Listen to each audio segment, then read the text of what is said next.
Jean-Paul Gaultier. Merci beaucoup d'être avec nous. Thank you so much for being with us on the Global Conversation. This exhibition retraces your history in a way, as well as your creations which have become objets d'art. How does that make you feel to see your life exposed before your eyes? Je vais vous dire franchement, si vous voulez, j'éprouve aucune nostalgie dans le sens. Well, to be honest, I don't feel nostalgic in the romantic sense, or sad as one might imagine. For sure, it brings back memories, but I don't have the time to delve into the past because I'm always trying to forge new ideas. It's revisiting old clothes, trying to present them in a way that they say something I've always wanted to say, that it's clear, coherent, and in the best possible light. So it's a big job that I adapt to each city in which the exhibition goes to. But you once said to have your clothes in a museum, you'd have to be dead.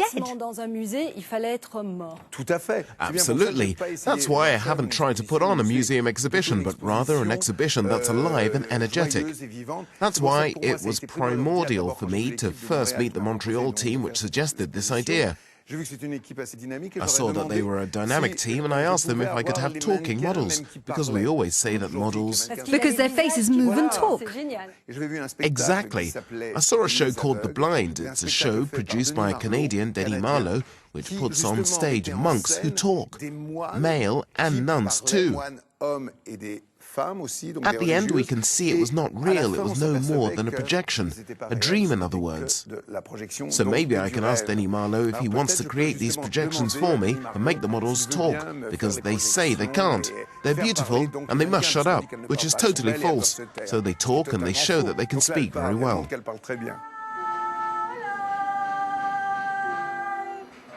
We've asked our online viewers to send us questions and we've received a lot. Stephen Davis asks, are you proud of yourself?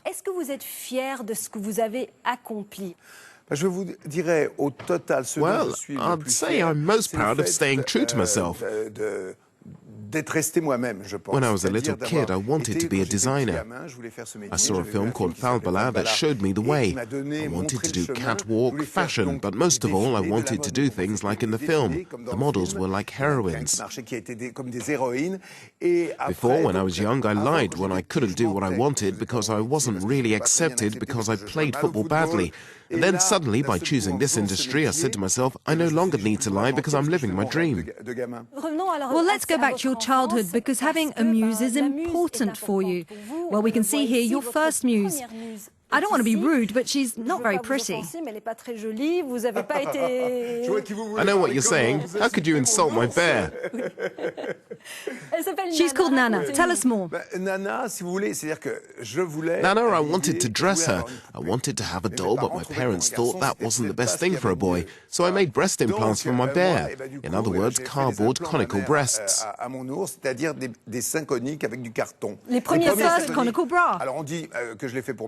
People say that I made them for Madonna. Not at all. I made them for my bear, first of all, after I made them for a collection in 1981, and then I started to make corsets, corset dresses. That's something, again, I owe to my grandma, because she had one to appear thin. She wore it when she was younger and drank vinegar to make her stomach contract. You had to pull cord at the back to tighten it, and therefore appear as thin as possible. So an instrument of torture became an instrument of seduction. Of seduction, yes. But the real paradox is that I arrived at a moment of post-feminism, the moment when women had burnt their bras as a sign of freedom. They burned their bras, and there were other women, perhaps their daughters, who wanted, on the contrary, to choose to be seductive and not be objectified. The object I made for men. My men's first catwalk show, man was the object. Let's go back to your grandmother, because she was someone very, very important to you.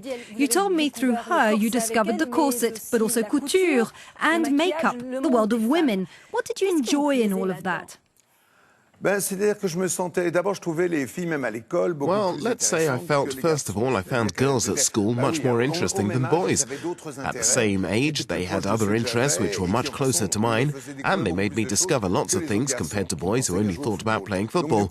It sounds like I'm criticizing football all the time, but that's a bit what it was like.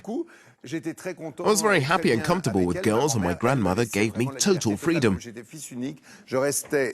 was an only child. I stayed with her every Thursday, the day there was no school, and I could watch what I wanted on telly, even things that weren't allowed for children. I watched all and everything. I discovered the corset. I saw bird feathers from Birds of Paradise, and it was magnificent. I discovered a world I didn't know existed, and it made me dream. You were brought up in a working-class family. Your parents were... Completely. I was your very average Frenchman. You grew up on a council estate. Yes, a communist city housing estate in the suburbs of southern Paris, so I had to dream, think of other things, and like that, my universe became enriched. And what did your parents think? If I'm not mistaken, your mum was a cashier and your father worked in accounts. You must have been quite an eccentric child. No, they weren't afraid. They let me draw. I didn't go to fashion school. I read magazines. I watched things and learned by the press to do fashion, little by little. Par la presse, en fin de compte, la mode. Et je la découvrais peu à peu. At the start, they were the Bible, and sometimes I doubted what they said. Afterwards. But at the beginning, that was how I learned. I taught myself to do the same things. I read Cardin. Pierre Cardin is showing today his new haute couture collection. He made 300 examples. So I said to myself, right, I have to make 301 or 302. And then when I was 18, I worked for Cardin. My parents had shown my sketches to a neighbor whose ex-wife was an illustrator for Le Petit Echo de la Mode. And when she saw my sketches, she said, oh yes, we have to do something with that. So you sent them to Pierre Cardin? To all designers. And Pierre Cardin replied. He hired me on my 18th birthday. I went there with my mother because she took the phone call. And then I was afraid of being left there alone, so she waited for me. I met him and I said, I'm still at high school. He said, when do you want to come here? I told him this afternoon, that afternoon, or this afternoon. And he said, okay, you're hired. Do such stories exist nowadays in fashion? Yes, if we want them to, I think. Really? Yes, I think so, but perhaps in another way. Communication methods have changed things. There's the internet, which didn't exist, but I think dreams still come true. When you really believe in something, I think you can get through many things and that you can succeed. I really believe that. Impossible is not French. Well, you're a workaholic. They say you have a new obsession every day. Well, what is it today? Quelle serait votre obsession aujourd'hui? Today, well, if you like, I've stopped my pret-a-porter. I've done it for 40 years. It's very good, but the world has changed. We're more free now than at any time before. Creatively, I've had the chance to know real liberty. I still have, in a manner of speaking, so I've retired from pret-a-porter. However, I'll continue with couture and other projects. And that leads me to a question from Patrick Emin, who asks, when will you retire? I'll tell you one thing, I started to work before really starting to work. So, if one day I can no longer move or do anything at all, I could still do my little sketches, or I imagine I could ask someone to draw for me, just for fun. Let's now go back to your career and Madonna, another muse who was very important to you. You strengthened your ties around her conical bra, but what attracted you to her? Well, I thought we were like twins in a sense where she, as a woman, shows what I represent and feel about my clothes. I'd show quite masculine clothes, but underneath there'd be corsetry. So it was like a power play and seduction at the same time. That's exactly what she incarnates. Is it true you asked her to marry you? 3 times. She refused each time. I think it's much better like that. Yes, but it's interesting. Why did you ask? I don't want to be prying, but... It was rather symbolic, you see, but it was such a meeting of so many things. Sexuality, relations between men and women. To sum up, I regarded this fusion, if you like, as an endgame. And for me, the most beautiful thing I could offer was marriage. Perhaps not for her. Certainly not, in fact, as she's divorced twice. But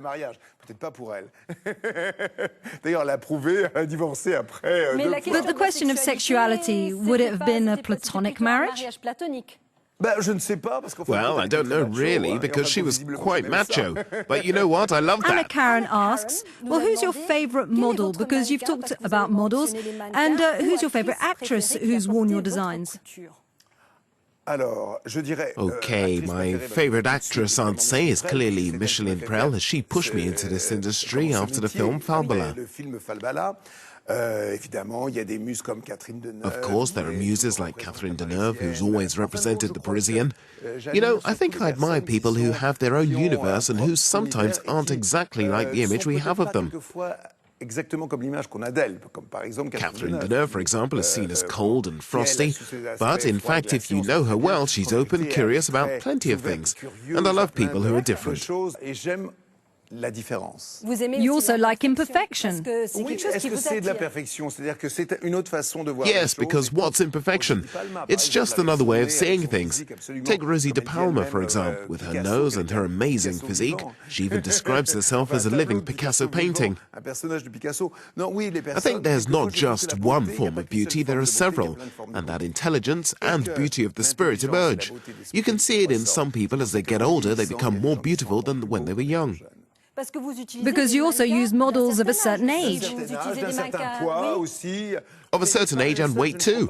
I don't only use women who are very round, I sometimes choose women who are very thin. I don't have any absolutes. For me, there's no law which states you must be like this model, fortunately. On the contrary, we must celebrate difference. And that's perhaps why you're widely seen as someone who's democratized fashion. But the fact that you've aligned yourself with haute couture, isn't that somewhat contradictory? No,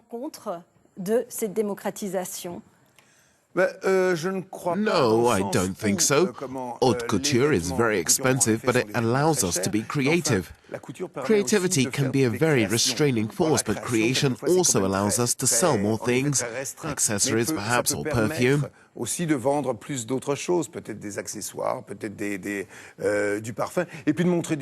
in turn allow people to be inspired by the Gaultier style.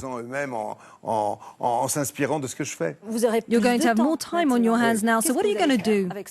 Oh, I use my time terribly and my agenda is packed because I have new projects. Which are? I want to make costumes for shows, most notably a review. Perhaps I'd like one day to produce one. I'm also making cheaper clothing for Japan. I'm going to Japan, Australia too. So you'll continue with? Democratization continues, but in another way. Unfortunately, lots of people like me don't have the money to go into a Jean-Paul Gaultier boutique and buy your clothes. So what tips can you give us to appear more chic?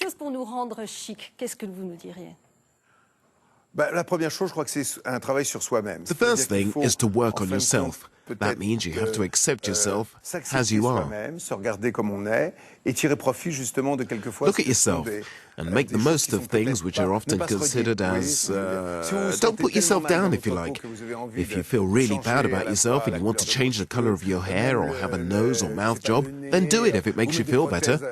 The most important thing is to be yourself, feel good and feel good about what you want to do. Or don't work and accept yourself as you are. That's the key. Everything comes from that. You can wear what you like, it'll work. I come back to the prêt-à-porter question. You've been critical of the industry. Oh, really? In what sense was I critical? Things move too fast. There's never time to innovate. That's not a criticism of fashion or clothing. It's a criticism of the industry because we're in a crisis and I don't think making more models or more clothes will improve things. I don't think it's helpful to give your clothes away to people who can afford them in order to advertise your wares. Working for free isn't good for anyone and could demonstrate a certain contempt for the designer. Et ça peut être un mépris par rapport à ceux qui font les vêtements. Et ben voilà, vous m'apportez la question de responsabilité sociale parce que même si And that leads nicely into my next question, social responsibility. Whether you like it or not, I think you have a certain responsibility as a designer and as a celebrity. There have been numerous scandals concerning clothing factories in Bangladesh and the way people are treated like slaves. How do you feel about that? Are you going to do something? Clearly, I feel sad about it, but I don't know what the answer is. I'm not a politician, I'm afraid. And I'm not an economist either, so it's difficult for me to say what is the solution. When you say you're going to make a cheaper range, when you made cheaper prêt-à-porter, did you know where the fabric and clothes came from? Of course, I know that lots of things are made in China. I've noticed and I feel it all, but I don't have any solution. It's not me who you should be asking that question of. It's a question our politicians need to move their asses and respond to. How do you keep your feet on the ground? You live in an eccentric world. Yes, but I don't inhabit that world, you see. I work in it, I do what I want, but it's work. So perhaps that's what saves and preserves me. Let me ask you this question by Petro Brits, who asks, what's the most important, interesting thing you've learned in your career? It's so diverse. I've even made a record, which completely flopped, but anyway, I've done lots of different things I never imagined I would. And you know, all these things have helped me overcome my shyness. You know, at heart, I'm very timid, even if you can't see it. So, to overcome that, because if you're thrown in water, you must learn how to swim. And what do you consider your legacy? I don't think about it. I haven't been to see my lawyer. So, what will you leave behind for the world of fashion? I'm not burying you just yet. There's already a museum here. Listen, I don't know. What I've tried to do is enlarge a little people's horizons, to see that there's not only one form of beauty, but several. Let's take a question from Ekaterina Shamakanova, who asks, what's happiness for you? Le bonheur. Happiness. I'm a workaholic, but working isn't work. It's something that makes me happy. You know, happiness can also be finding oneself in a state of contemplation. That means I can be very comfortable in my bed watching telly and eating spaghetti. That happens. I can be in Greece watching the silence of a volcano in Santorini. It's very beautiful. So it's moments like those that, for me, is happiness, but also surprises. I think it's the same for everybody. There's nothing more beautiful than a surprise, no? When everything is humming along and suddenly, bang, something unexpected happens and that's great. Does aging worry you? Your lines have been airbrushed out of some of your publicity posters. It's the Jean-Paul Gaultier from perhaps 20 years ago. Exactly, but that's because it's Pierre and Gilles, the best cosmetic surgeons. What's more, let me tell you, there's no need for an anesthetic and you recover very well.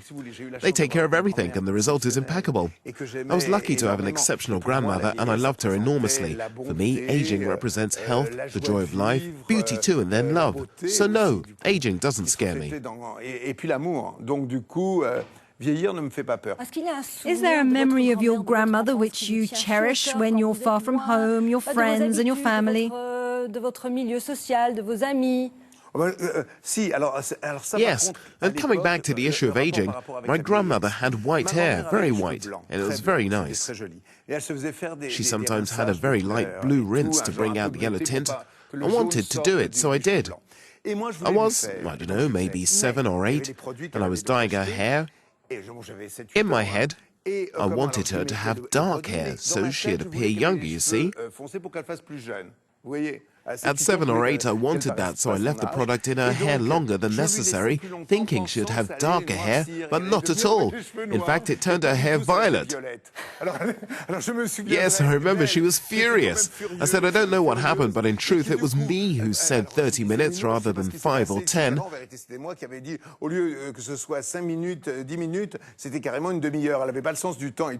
Afterwards, she grabbed a saucepan and she smashed it on the table to avoid giving me a slap.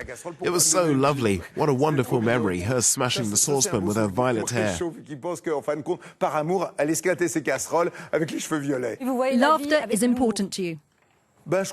Well, I think that's great, no? In any case, it's good to laugh. It's necessary, even vital, I think. They say it's the same as a good steak. Or perhaps it could make you become vegetarian. Jean-Paul Gaultier, merci beaucoup d'avoir été avec nous. C'est un plaisir.